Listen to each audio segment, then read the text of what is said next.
না রে, তা নয়। তবে দেবস্থানে দেব সান্নিধ্যের পূর্ণ তৃষ্ণা, এমন কপাল কজনের হয় বলতো? তোরা বুঝবি না, তোরা সত্যিই বুঝবি না।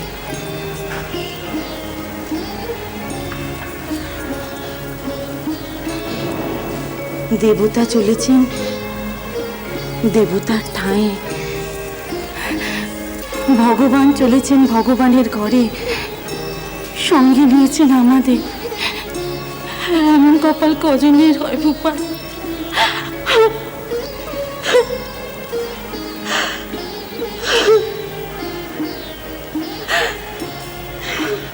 ছোট মা,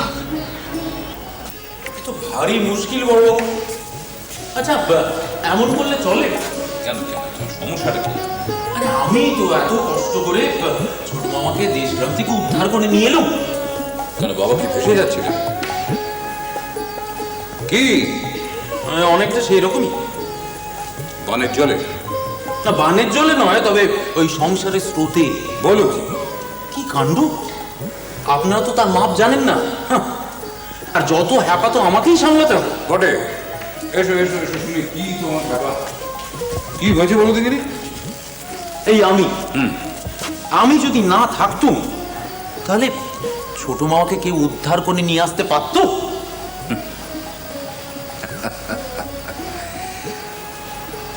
তোমার এলেম আমরা জানি হৃদয়রা, আমি তো জানি। আর জানি বলেই আমি কিন্তু অন্য কাউকে নয়, মথুরকে বলে কয়ে তোমাকেই পাঠানোর ব্যবস্থা করেছিলুম বাবার সঙ্গে। আমরা খুব ভালো করেই জানি পৃথিবী উল্টে গেলেও তুমি বাপু বাবার সঙ্গ ছাড়বে না, কারণ বাবা তোমার পরকালের পারানি না হন, ইহকালের করি তো বটে। সে যা বলেন বড়বাবু, কিন্তু দেখুন, ছোট মামাকে দেখাশোনা কর, সেবা কর, বকা ঝকা করে আগলে রাখা, এ তো আমি একাই করি। মানুষটিকে তো আপনি চেনেন না, একবার পাল্লায় পড়লে বুঝতে পারতেন।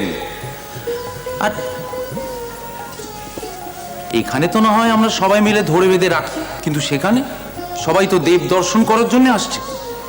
সে তো আর কলকাতা নয়, সবাই যেন ভক্তি সাগরে ভাসছে। হ্যাঁ, ওদের ভুয়ে জন্মানো ভগবান ওদের বাড়িতেই ফিরে এসছে, এই তো অবস্থা।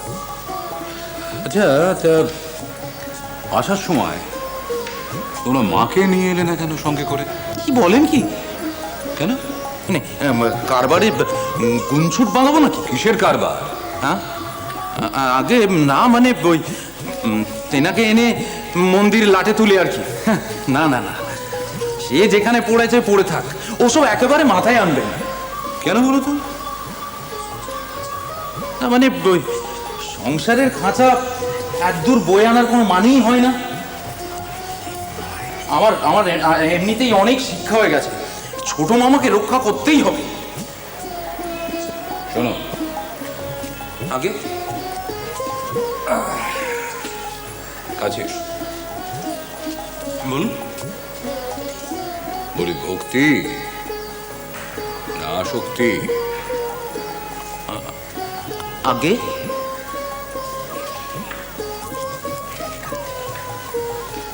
এখান থেকে তোমাকে ঠেলে পাঠানো যদি না হতো, তুমি পারতে ছোট মামার সঙ্গে থাকতে? আগে কত বড় হকের ধন তোমার ছোট মামা।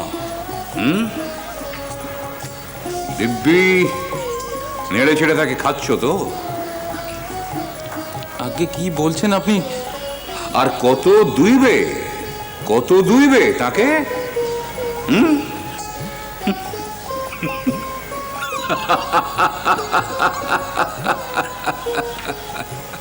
একটা কথা কি জানেন বড়বাবু, আপনাদের মুখে সবই মানায়, তার কারণ আপনারা বড় মানুষ, মানি জন। ওই যে একটা কথা আছে না, যার ট্যাঁকের জোর বেশি তার বুদ্ধির জোরও বেশি। হঠাৎ এই কথা?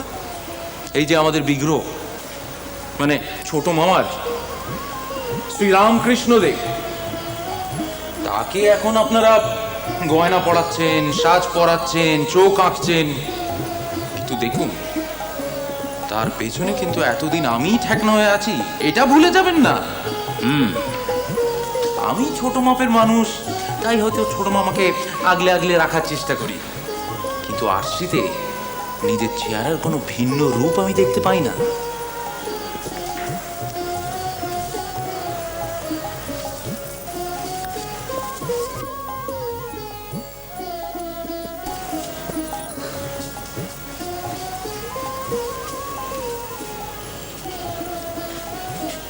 কি মশাই, একেবারে যে বাকি হারা হয়ে গেলেন দেখি।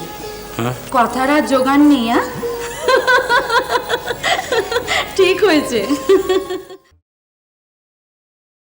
সেটা অবশ্য বিভ্রান্তিকর। তুমি এক কাজ করো সখা, তুমি বরং ওকে গিয়ে জিজ্ঞাসা করো সেটা, ওই আমাদের বিভ্রান্তি দূর করুক।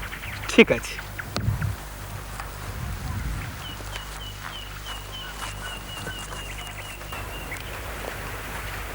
ঠাকুর, আপনি পরম বৈষ্ণব, তাই শুকনো ঘাস খাচ্ছেন, সেটা প্রতীয়মান। ঠিকই তাই, কিন্তু আপনার ওই কোমরে ধারালো তরোয়াল, তাও ঠিক। ঠাকুর, এই দুটো আচরণ বিপরীত ধর্মী। একেবারেই ঠিক। আমরা বিভ্রান্ত। সঠিক, বিভ্রান্ত হবারই কথা। বিভ্রান্তি দূর করে দিচ্ছি। কেন এই তরোয়ারি? 4 জনের জন্য। সেই 4 জনের দেখা পেলে আমি তাদের শাস্তি দেব বলে। কে 4 জন? প্রথম জন হচ্ছে পাজি নারদ। এ কি বলছেন? তিনি দেবর্ষি। দেবর্ষি? ও যার কাছে তার কাছে। তার কত স্পর্ধা জানো? দিন নেই, রাত নেই, সমস্ত সময় খালি গান গেয়ে বাজনা বাজিয়ে আমার প্রভুর ঘুম নষ্ট করে। আমার প্রভু যে একটু শান্তিতে বিশ্রাম নেবেন, সেই বিবেক বিবেচনাটুকু পর্যন্ত লোকটার নেই।